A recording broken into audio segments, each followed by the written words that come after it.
Assalamualaikum warahmatullahi wabarakatuh. Perkenalkan, saya Desi Dekriani, mahasiswa PPG Prajabatan gelombang 1 tahun 2024.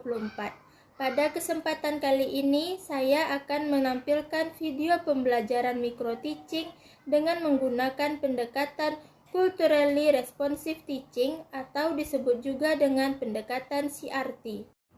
Pendekatan Culturally Responsive Teaching atau disebut juga dengan CRT merupakan pendekatan yang responsif terhadap keanekaragaman budaya dan latar belakang peserta didik.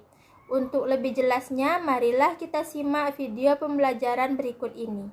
Assalamualaikum warahmatullahi wabarakatuh. Waalaikumsalam warahmatullahi wabarakatuh. Baiklah, hari ini kita akan mulai belajar matematika. Pertama-tama, ketua kelasnya siapa? Saya Bu. Tolong disiapkan dulu ya. Siapa? Sebelum belajar mari kita berdoa. Doa dimulai. Doa selesai. Ucapkan salam. Assalamualaikum warahmatullahi wabarakatuh. Waalaikumsalam warahmatullahi wabarakatuh. Baiklah, pada hari ini kita akan memulai pembelajaran kita yaitu tentang luas permukaan prisma.